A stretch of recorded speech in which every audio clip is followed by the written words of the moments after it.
Okay, we'll get started. Welcome everybody to the workshop today. We've got the wonderful Gwen who's going to be presenting to you all this afternoon. Thank you for coming along. Please keep yourself on mute unless you have a question to ask. We're going to try and hold off for questions until the end so that Gwen's got time to get through her content. I'll be keeping an eye on the chat, and so will Athena, to make sure that we address things as we go if we can. Otherwise, we'll let Gwen know that there's a question in the chat, and then you can come off mute and ask then, if that's okay. All right, I'll hand it over to you, Gwen. Thank you. Okay. Hi everyone, and thanks everyone for joining this afternoon. I hope I've got something interesting to offer you. Just by way of acknowledgement, I'm just going to flip over and acknowledge the Aboriginal people, the traditional custodians of the land I'm meeting here, and pay my respects to the elders past, present, and emerging. I always open my classes with an acknowledgement to country. I think it's really important to model that to our students, especially the new migrant students. So thought I'd do that first. And thank you all for coming along. I'm by no means an expert, and I feel very lucky to be able to share some of my skills with you guys. And I want to thank you for what you do for our students as well. It's really important and valuable. So thank you, everybody. Today, when I was asked to do a presentation, I had a little think about it all, and I kind of wanted to just maybe tell you a little bit of my journey as an AMEP teacher. I am paid for teaching at TAFE, unlike you guys who generously give your time, and I do level 3 classes. So I apologize if there's a slight bias in my presentation because I teach higher level students. But I'm pretty sure that a lot of what I talk about today will be useful to you even at a lower level. So let's get started. I think I'll just get cracking onto it. So my aim today is to share a little bit of my experience as an AMEP teacher. And one of the things I particularly want to focus is on moving away from grammar, because it's something that is very tempting to do, is to sit on the grammar, and move away to looking at how students can learn functional English that's useful. Because at the end of the day, we're trying to give them a language that is for conveying meaning to live their lives. And if we can do that, even if it's not perfect, I think we're starting to do our jobs well. I also would like to introduce the work of a linguist called Paul Nations. He's a New Zealand researcher. I call him my inspiration because I use his work as a model for any lesson that I plan with my students. And so I'll just give you a little taste of what he does and see what, maybe it's useful for you as well. And what I'd like to do then is just model an example of using Paul Nations in a lesson for you to see how I do it. And I'll show you a spoken lesson and a written lesson. I've also included a few other lessons at the end, which are my gift to you. If you guys, Adria, if you share the presentation, I will end the presentation, but at the back end of it, there's quite a few other lessons, and feel free to have a look at them. We won't have time to get through them all, but I'm happy to share them as well. So there we go. And of course, I'm very happy to hear from you guys and to get your ideas. I'd love to learn from you as well. There's always a bit of sharing as well. So thank you.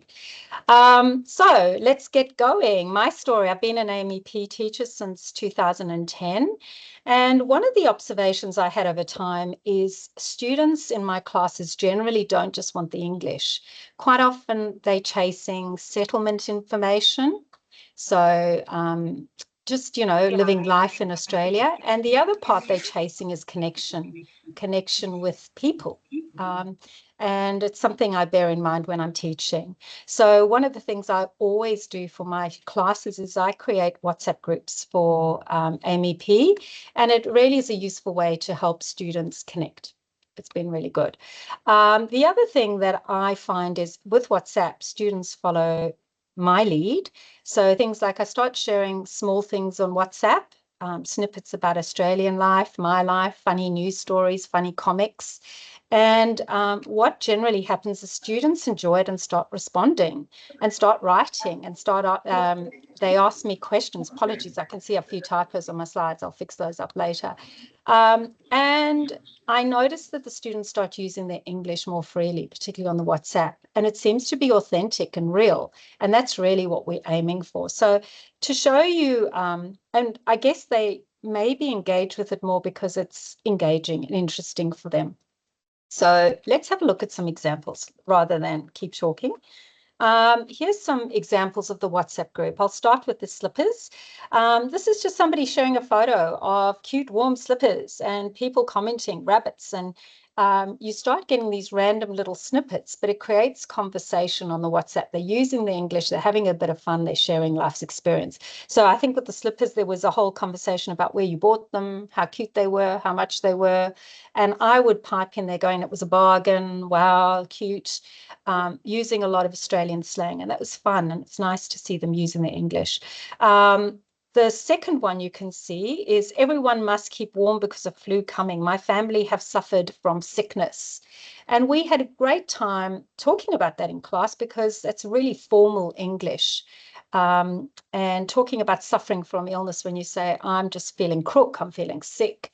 And it created a useful kind of basis for having some really good conversations about how Australians talk about being sick, and sickies and days of work and how that all works.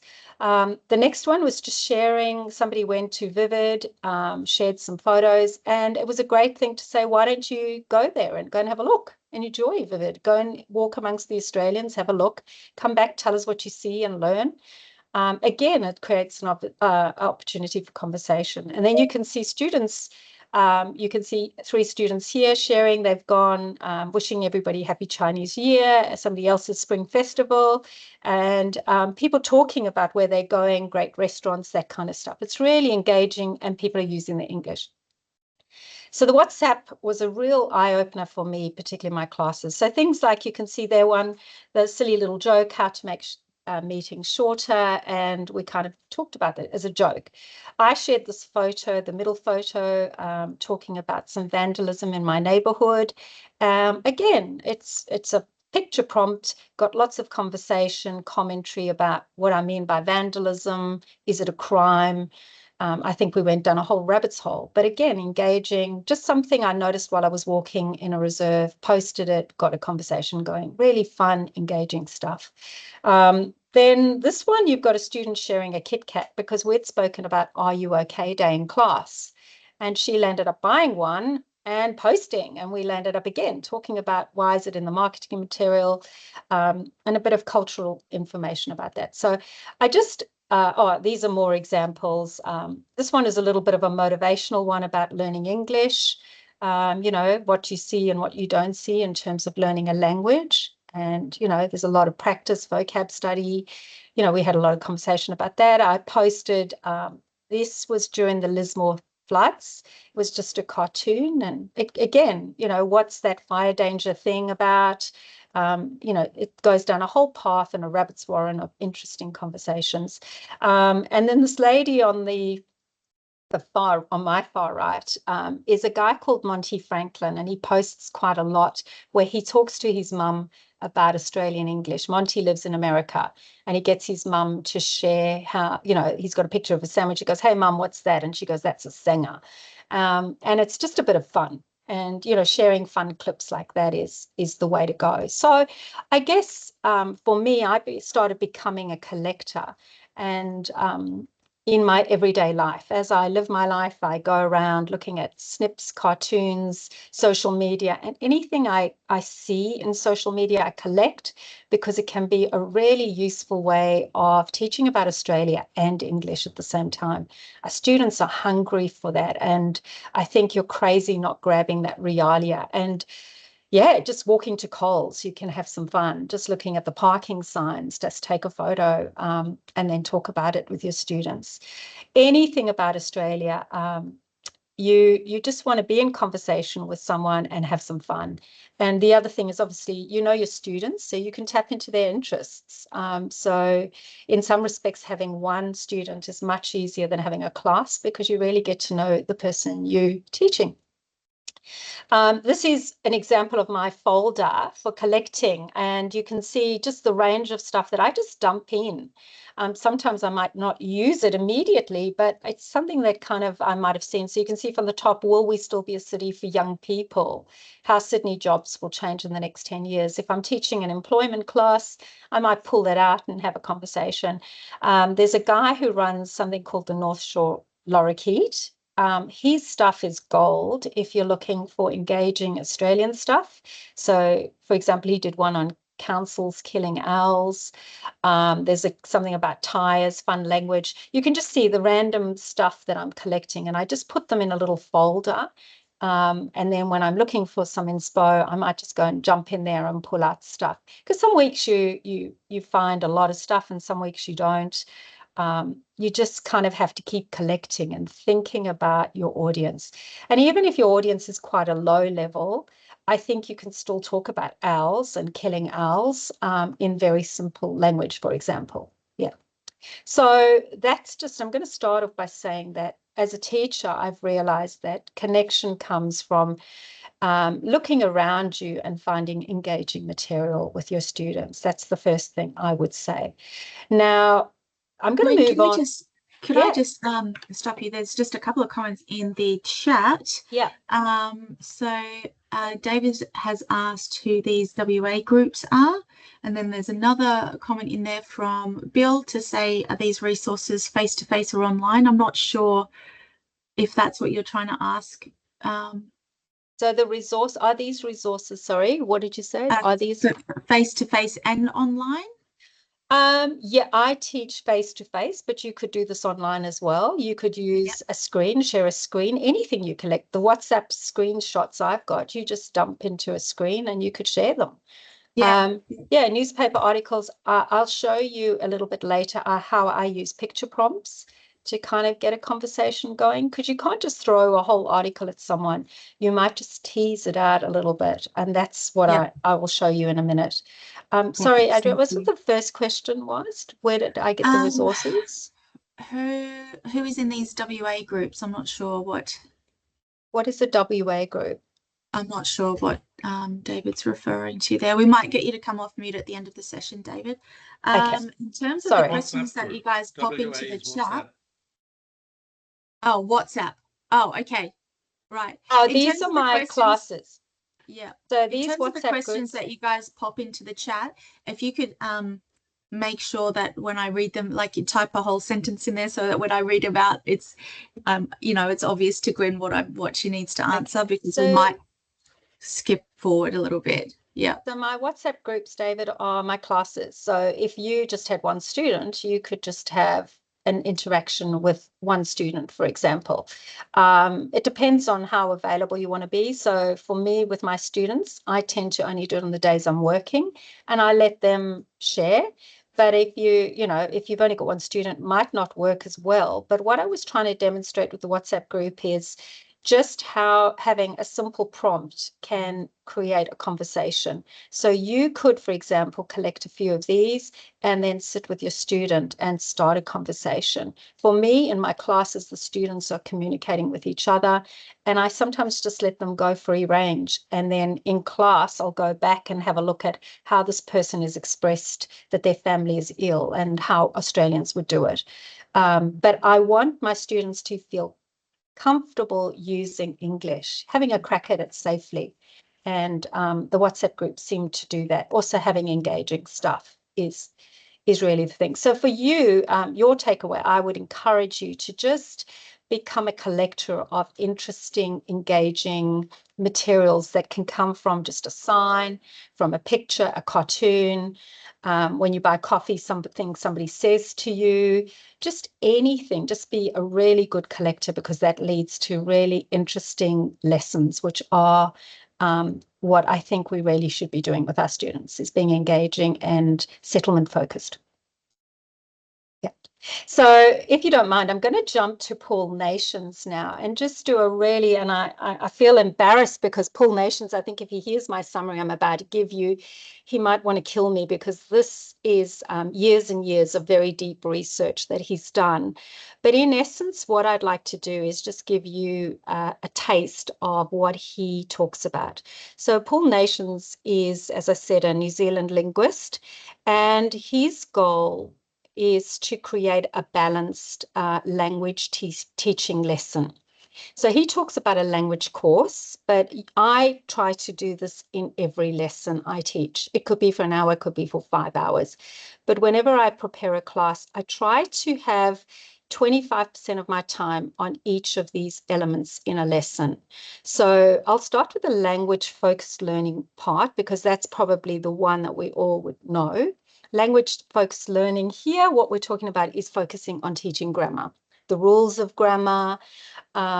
We might talk about pronunciation, that kind of stuff, the kind of formal learning, which is very tempting to do when you're teaching someone a language. It's to focus on a grammar point and pull it out of context and just dump it on a learner. Today we're learning passive voice and, without a context or a place in a real conversation. So Paul Nation says that's important. We need to teach the rules for language. We need to teach pronunciation, but we need to do other things in any lesson as well. So language-focused learning, 100%, you should have 25% there. Now, meaning-focused input and meaning-focused output kind of go together. And in my mind, I see those two as on a continuum with the fluency being on the far end. So in a way, what I want to say is they focus on accuracy, the accuracy of your language, and fluency is focusing on speed. Now, we often get really pedantic with our students about being perfect and accurate with the way they speak or read or write. And what we really need to do is remember to balance our teaching with not only being accurate, but also speaking fast. There's nothing worse than somebody speaking perfect English, but uh, uh, and taking ages to get out what they have to say. So in a way, Paul Nations would argue that meaning comes sometimes, even if there are grammar errors. And it's true. I mean, somebody can use the wrong verb tense. I come to your house next week, and you understand the meaning of what they're saying. So meaning is what we're aiming for to a large extent. So when you're preparing a lesson, you have your language focus, 25%. Now I'm going to jump up to meaning focused input and output because that's the accuracy side of things. Input is what you put into your head, if you like. So think about it like the reading and the listening. Okay, so reading, you read something, it's input to you, and the listening, it's something you hear, it's the input, and it's meaning focused. So what you're aiming to do is give your students something, could be a reading, could be a listening, where they can understand probably 90 to 95% of it. And you want them to be able to read it or hear it and accurately understand what's going on. Okay, so that's meaning focused input. So it could be a conversation you're having. That's listening. That's meaning focused listening. It could be a reading you give them. Meaning focused output, of course, is the using the language. This is where you're asking them to produce the language accurately. So this is where you can ask them to speak. This is where you're going to ask them to maybe write something. It could be either, it could be both. It's up to you. But what you're aiming to do is put 25% on some sort of production of the language which is accurately done. If you then look at the last one, the fluency is where you want to let them use any language they have freely, let them make lots of mistakes, but the focus and the fluency part of your lesson is just at speed. Use what you know at speed. Speak as fast as you can and just get it out. It could be speed reading. It could be speaking fast. It could be writing really quickly. Write down something. Don't worry about the grammar. Just write down what you did for the weekend and get it on the paper as quickly as you can. And that is speed. That is speed. It's something we need to work on. So Paul Nations argues that you need to put all of these elements in a lesson. So yeah, that's Paul Nations' 4 strands in a nutshell. The top part of it is your accuracy, the fluency is your speed, and the language focused is your traditional grammar. In language focused, I'd also, for those of you who are aware, I'd also probably put discourse structure. So what I mean by discourse structure is the way we do things. So for example, if I'm phoning for information about something, I always phone and I say, hi, I greet the person, I introduce myself, my name is Gwen, and then I give a reason for calling. I'm calling to ask for information about blah, blah, blah. And then I thank the person and I close the conversation. That's a discourse structure. And that's part of language learning. Paul Nations would say that's language learning. But don't get too hung up about it if, you don't want to worry about that. I just want to put it there for those who are aware of discourse as well. Okay. Quick question. Should we correct the fast language or only correct the language focused? Fantastic question. Exactly. With fluency, don't worry about the accuracy. What you want to do is just encourage them to speak with speed, and you want to get the meaning.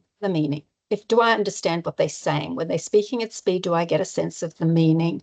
The accuracy is in the meaning-focused input and the meaning-focused output. Yeah, that's when you're going to do that tight correction. Yeah. So I like the structure. For me, it gives me a really good thing to think about when I'm preparing lessons. So let me show you, if you like, a lesson. I'm going to show you something I taught on Monday. And I hope I bring together what I've been talking about in terms of being engaging, something that's interesting that's been in the news, and something that applies the 4 nations. I'm not going to tell you when I'm doing the different quadrants. What I'd like you to do is have a little think about it. As I'm doing it, see if you can identify which quadrant I'm focusing on. And we'll talk about it at the end. Is that okay? A little test just to see if you're awake. Okay, here we go.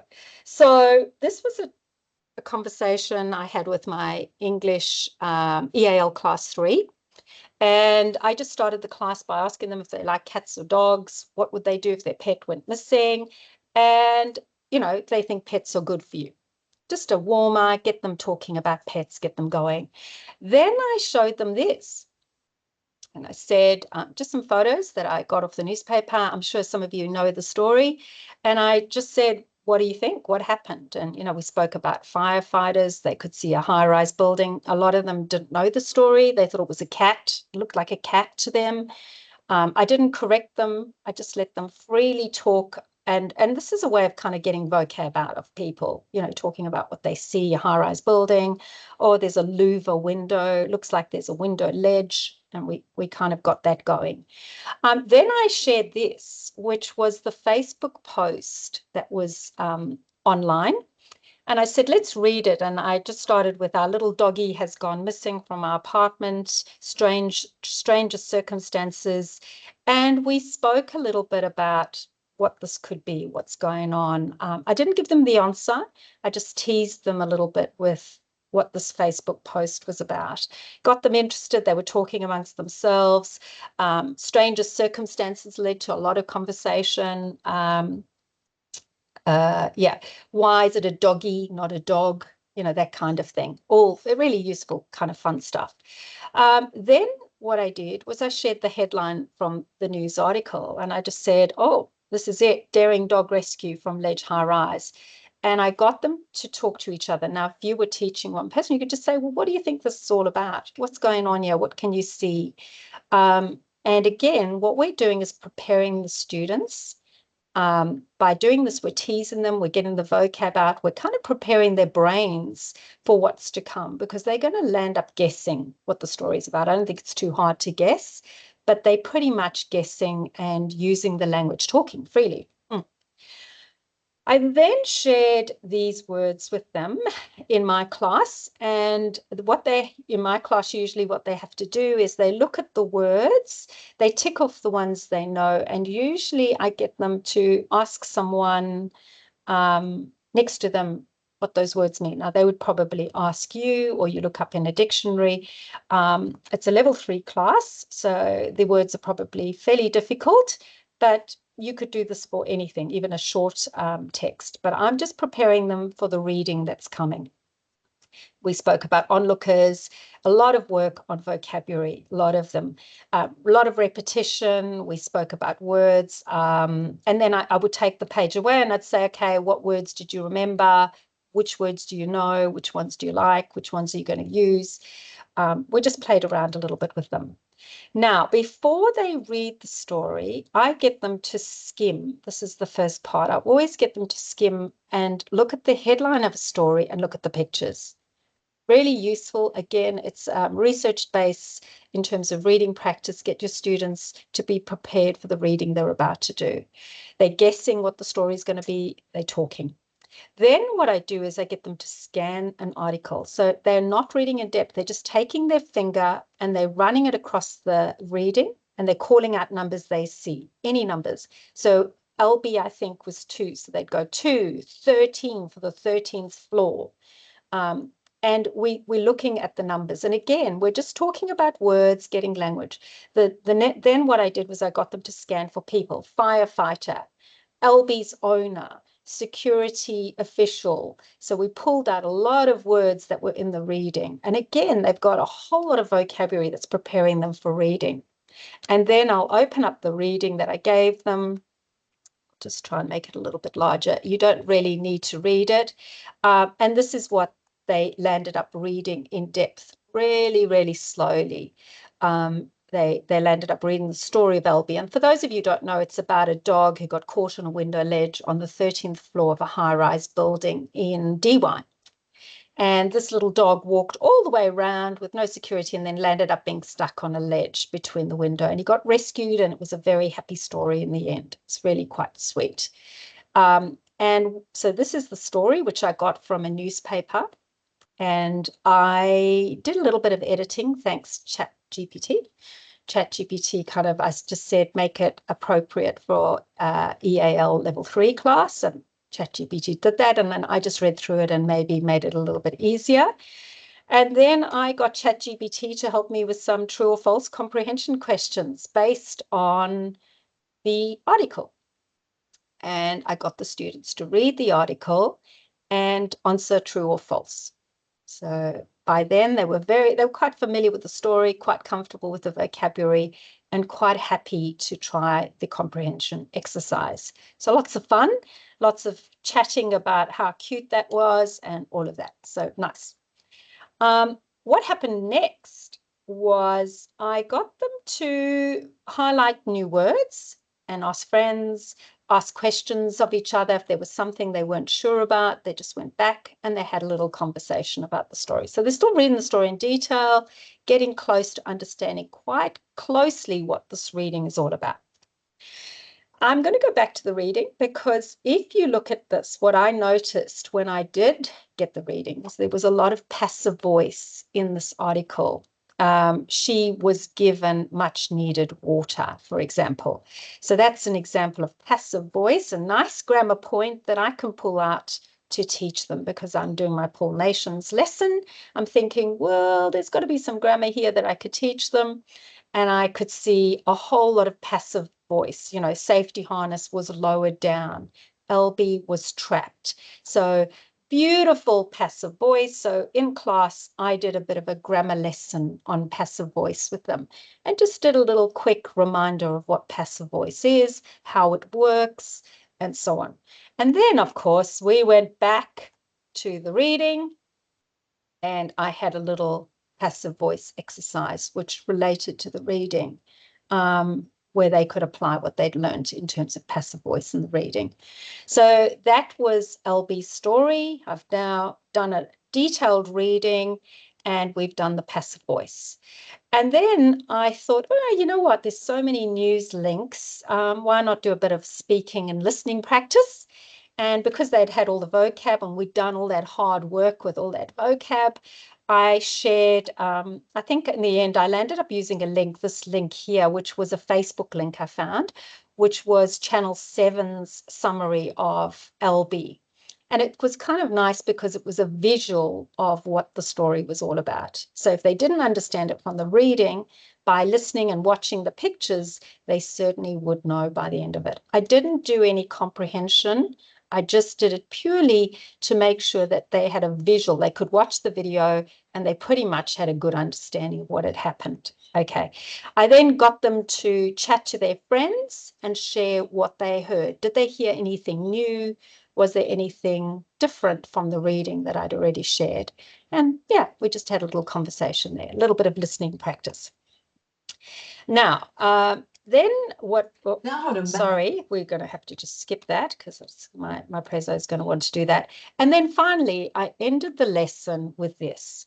And I just said, right, we're going to talk about Albie and what happened to Albie. And I did a quick summary. I wrote up keywords. I said, so I quickly went, okay, Albie is 2 years old. He was on the window ledge. And I wrote those keywords on the board, actually, whiteboard. You could write it on a piece of paper for them. Just key vocabulary, just keywords. And I told them the story in my own words.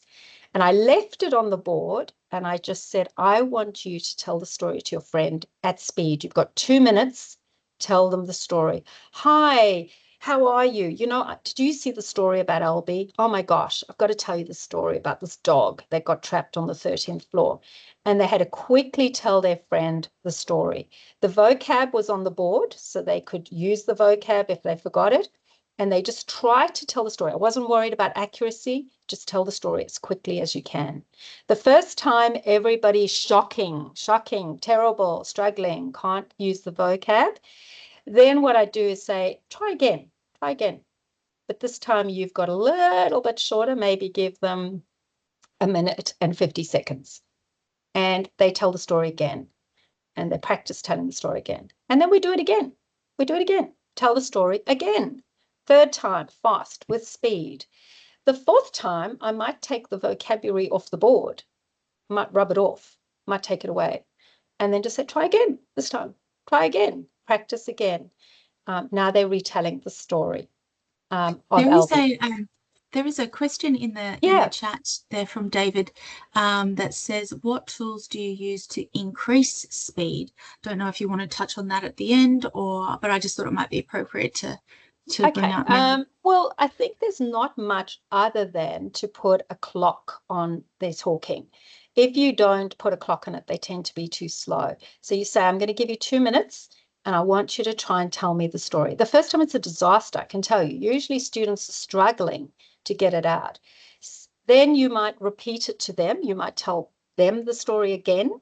Say, okay, why don't you try again? And again, they have a crack. It's about repetition and speaking at speed. And usually with my students, I would encourage them to go home and tell 2 people at home the story that they've just learnt and try and do it with speed. So a lot of them have got kids. It's a fun story. It's a crazy story. And if they don't have kids, just tell them to talk to themselves in the bathroom mirror, tell themselves the story. Good practice. The way you improve your English is by using it at speed. The key with the fluency component is you don't want to make it too difficult. I would never expect them to use all the vocabulary that we did in the beginning. So when I tell them the story, I just tell them very simply, hey, there was a dog. The dog got stuck on the 13th floor. It couldn't get, it was trapped. The owners didn't know where the dog was. It was missing. I don't go into, it was a Houdini type mysterious disappearance, which is in the reading. I'm not expecting them to do that. With fluency, you want them to use any English they have as quickly as possible. That's probably the best I could say. So this is the last thing. Then at the end of it, I always like to do just a little, what do you think? Did you enjoy the story? It had a happy ending, a feel good.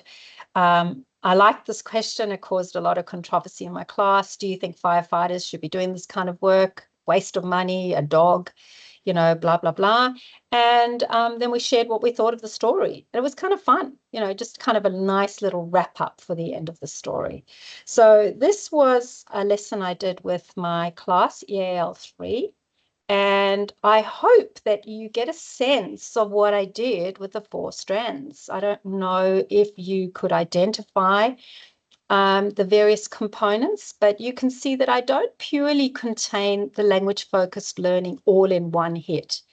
So in the beginning, I would have done a bit of vocab. You remember the table I had with vocab, and then I went back to passive voice.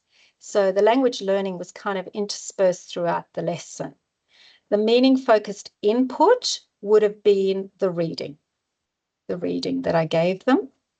The meaning-focused output would have been answering those questions in detail and, telling the story, maybe in terms of what they heard when they listened. What did you hear? Trying to focus accurately. And then the fluency development was right at the end. So giving them an opportunity to do all of those within one lesson. Anyway, that's the first one. I don't know.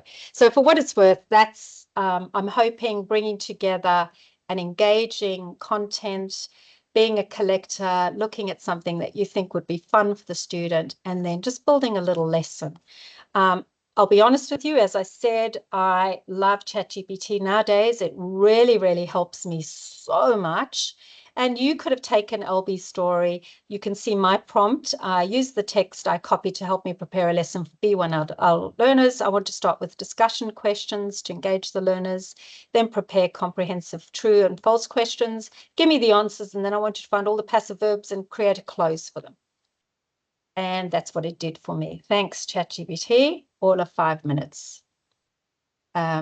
So don't be scared. Jump in there. ChatGPT is your friend and can really help you. I always check the content that it produces, obviously, but in terms of spending my time, I'd rather spend my time looking at, taking what ChatGPT produces and putting new words, making it more Australian if I need to, making it more relevant. But this is a big time saver. I agree. Yeah. In I use it all terms, the time. yeah. So, I'll soon be redundant, I think. But anyway, it doesn't matter. No. In terms of another one, if you've got time, should I do another one? Would you like to see another one? Just an example of writing, because this one was more speaking at speed. This one was Yes, one I please. found, I don't know if anybody remembers this, a few years ago, some builders were renovating a house in Lilyfield, and they found a letter trapped behind the wall of a bathroom. And it was this fella with his wife. He wrote a letter to the future. And the builder found the letter and put out on social media, who is this guy? We want to meet you, blah, blah, blah. And strangely enough, they landed up finding each other. And you kind of get an update of where this guy is now a few years later. So it was kind of a fun lesson. So again, you can see my picture prompts. I'm asking them what you think is going on here. Who's the house? What's going on here? Looks like a wall. Looks like there's something behind it. Oh, looks like a letter. And then what I did was I actually gave them the letter and asked them to summarize the letter. And we landed up, this was basically the summary of the letter. It was written in 1995. In the letter, it says the cost of the house was 170,000. Wow, good old days, right? He says this picture is a wedding photo of himself and his wife. He's listed the politicians and sports stars of the day. He gives useful information. He says the newspaper costs $1.20 and families, only one parent works. And then, funnily enough, in his letter, he makes predictions about the future. It's not bad with his predictions. He says Islam will be bigger, China will be an economic superpower, and Australia will be the envy of the world.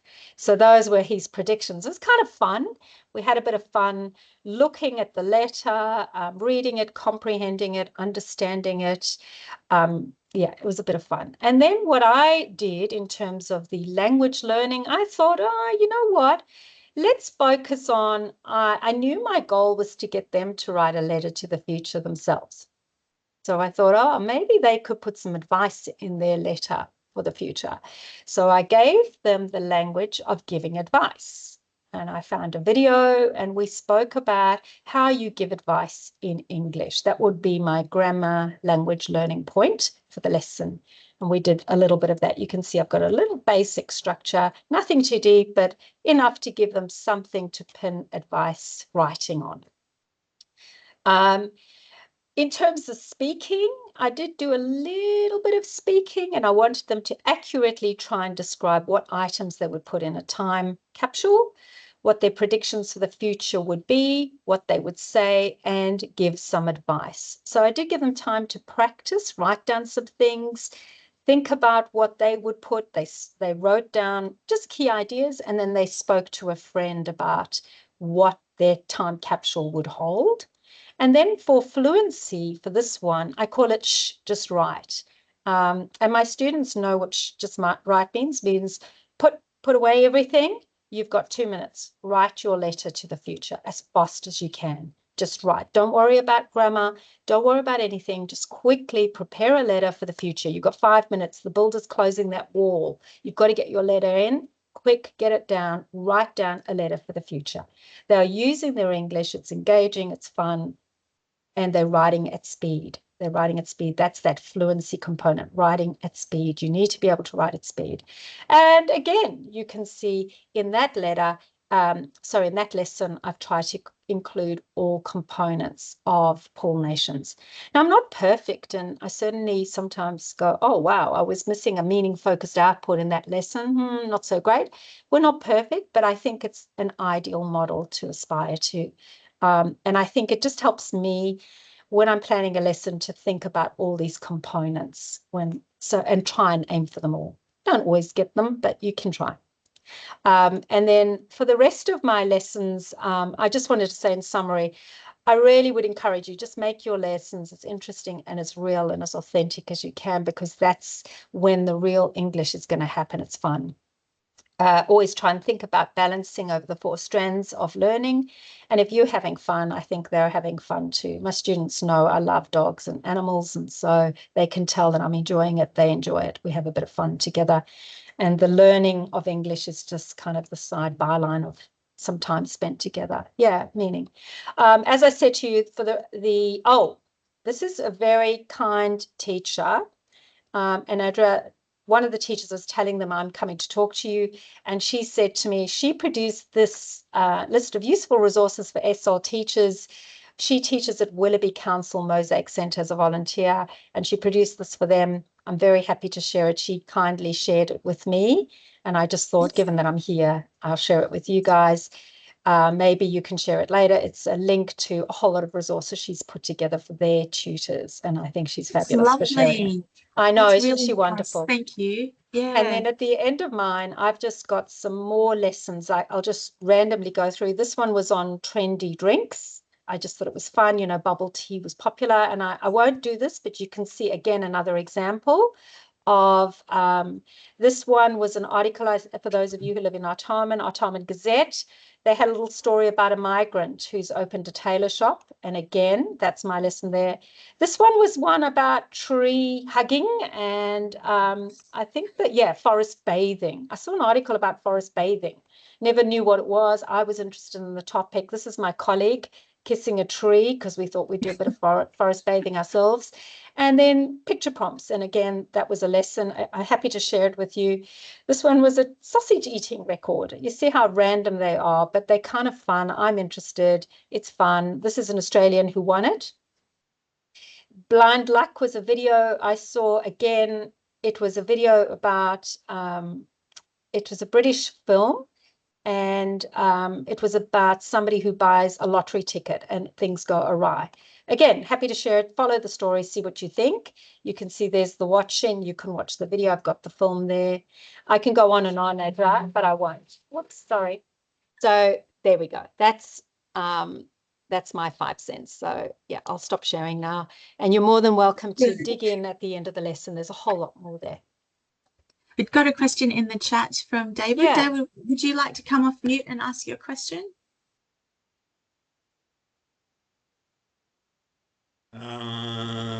Which question was it? The lesson sounds very engaging and interesting with intermediate students one-on-one. Yes. Would this be challenging? No, I would dare you, because you would just I think you could still use those picture prompts. You could still, put a picture in front of someone and say, what do you see? What are you thinking? You're wanting to create an opportunity for someone to use their English and have some fun, as opposed to being forced into a question answer dialogue all the time. Sometimes it's just fun to have a prompt and get them warmed up and talking.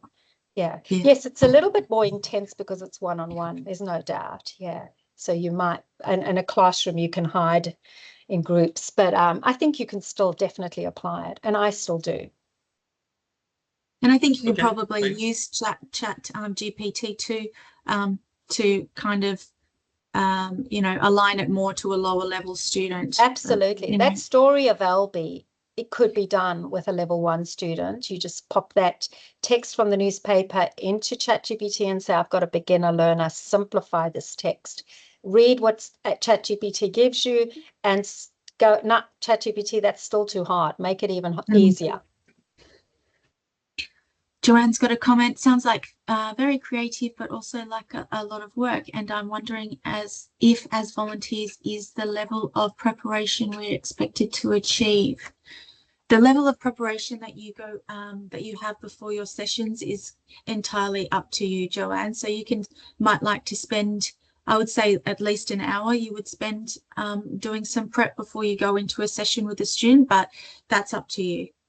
It's really up to you. I would say, I do slides because I'm teaching. You wouldn't need to do slides. For example, if you've got a newspaper, bring the newspaper with you. You've got your picture there. You could just, on a piece of paper, have the 4 strands in mind. You show them the picture. You might prepare a simple reading for them, which ChatGPT can help you with. You give them that reading. You give them a chance to do some fluency. I don't think you need to do the slides that I do. And, given that you're in a one-to-one situation, the kind of questions I'm asking my classes, you'd probably ask anyway, what do you think's happening here?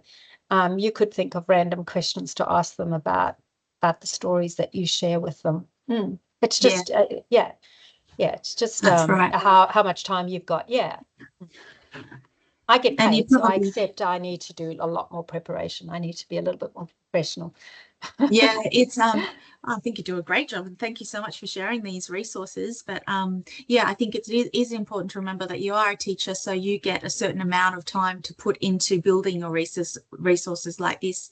And in this program, this session is just designed to give volunteer tutors like yourselves just a little bit of a tip and a suggestion that you might like to think about when preparing. It doesn't mean that you have to do this kind of preparation for your sessions at all. No. I mean, recently I was parking in Crow's Nest and there was a really confusing sign. And I took a photo of it because I was struggling to work it out. And I can't even remember what the sign said, but it was to do with the preposition. And I landed up talking to one of my students about it. We had a really good conversation. And that could have been an hour, a lesson. So it's just about being observant, looking for stuff that is engaging, not just grammar focused. I think if anything, my biggest advice is don't just get caught up in the grammar. Meaning comes in many ways. Yeah. And you want them to use their English, be it level 1, 2, 3, whatever it is. Use it. Yeah. Yeah. Mimi's added a comment in the question there. Mimi, would you like to come off mute? Sorry, I have a question about acknowledgement to country. Agree that that's important, but is that appropriate to do that in one-on-one session? I would like some advice. Sorry, that I can probably answer that question. That's up to you. You might like to do it once in a one-to-one session with your student, just to let them know that you might come across a workplace or a meeting professionally where this is a part of that formal start of the meeting, and talk about why it's done and that kind of thing. But you don't need to start every session with a student with an acknowledgement of country, unless that's something that you would prefer to do. Yeah. Does that make sense? Yeah, absolutely. Thanks. I like David's comment about grammar. Yeah, grammar is sometimes the tough part, because often people ask you, why do you do it that way? And you go, we just do. I'm sorry. Like there's no other. And it's annoying for the students. Yeah. But yeah, I think it's good to have some sort of grammar point in a lesson. Yeah. It could be spelling. It could be how we pronounce a word. I'm sure you're doing it anyway. It's kind of good to, I like this approach because it's well-rounded. The students are really getting a little bit of everything, aren't they? Yeah. Yeah. Does anyone else want to come off mute or put your hand up and ask a question if you would like to? Yep. I got a question. First of all, thanks, Gwen, for sharing your insights. Extremely helpful. Just a quick question. If you find that your student is using ChatGPT while replying to your messages, recently I asked my student a couple of things during the week, and the replies I got were very well structured. Then I asked her how come when she speaks, she's, not that good as compared to what she's writing. She said, oh, I use ChatGPT because she's a newly assigned student to me. So I didn't give any feedback yet. So I was wondering when I have my next class, do you reckon I should ask her to reply, not using ChatGPT, so I get to know where she struggled and, what her level of written English is. What's your advice about it? Do you have any comments, Audrey, or are you asking me? No, yeah, go for it. I'm asking you. I was thinking that I'll ask her to use not use ChatGPT moving forward. Yeah, well, I think haven't yet said anything. I think in a learning context, you could say this is a safe place, and I would love you to just write, and then we can use that for lessons in the future. I can see where you have your writing problems, and I can help you. And I'm not going to judge you if I understand the meaning. That's great, and we can talk about it later. I mean, ChatGPT is a great tool for students to be using for writing, and I wouldn't say you shouldn't use it, but I would say in the context of support in my classes, I'd like my students to just write freely. And we can then use that as a learning together. Yeah, look at their notes, and, I'm suffering from illness is a great one because we never say that. There's another, if you don't mind me adding another comment to ChatGPT, because I wanted to talk about that because it was mentioned a number of times. There's always a risk, and I checked that with my student, and she confirmed that was the case. When they go out, for example, I don't know, doing shopping or whatever else, and then my student once mentioned that she was struggling in some situation to ask the question, and she said, and then I pulled my phone and used ChatGPT, and that was great. And then I asked her, I said, can you repeat to me what did you say in that situation? And she couldn't remember at all because she was using ChatGPT. There's a risk, like as helpful as it is, but when, especially at some levels, I suppose maybe lower levels of English, when students use ChatGPT rather than trying to make a sentence, and that was my advice to students, form the sentence, and if it's wrong, it's okay. You will realize that it's wrong. But if you just read it off your phone, you're not really learning. That's at least, what do you think of that? It's not the same, like, because using your own brains and trying to, using dictionary or something and put the sentence together, that's a very different learning experience than grabbing your phone and reading what the phone said to you. I mean, all these things, the phones and stuff, are tools. Like I've traveled to Japan recently, and having Google Translate was fantastic. It made things easy. There's a time and place for all these tools. If the goal is to practice speaking, and then maybe you can talk to her about, maybe writing down after you've used your tool, think about what you would have said, and we can talk about it. Yeah. But yeah, I wouldn't say these tools are bad. It's just a time and place, and some of them, their purpose is to get meaning in an immediate situation. Other times you're trying to learn a language, so there are other ways of learning the language that are more helpful. Yeah. Any other questions? I've got one. Hi, Gwen. Nice Hi, to see David. you. How are you? Long time no see. the example you gave us of that lesson that you did, it was fantastic. But multifaceted. How long did the lesson last? That was a 2-hour lesson with my class. Yeah. Okay. Got it. So you would do, a quarter of what I've done. Yeah. Got it. But maybe just do one component, one lesson, and then some others. Yeah. That's great. Yeah.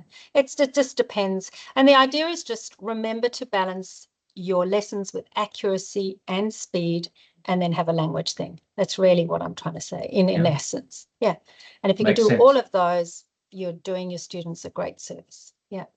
Thank you. And I love the idea of just get them to talk, use the language. It doesn't matter. We all make mistakes. Yeah. And what I often say is listen to the Australians. They make mistakes too. Okay. Okay. I mean, and in authentic conversation, quite honestly, we when we're speaking, we correct the words we're using. There's the self-correction that's happening all the time. So even as native speakers, we correct our own tenses. So that's part of it. Thank you. Pleasure.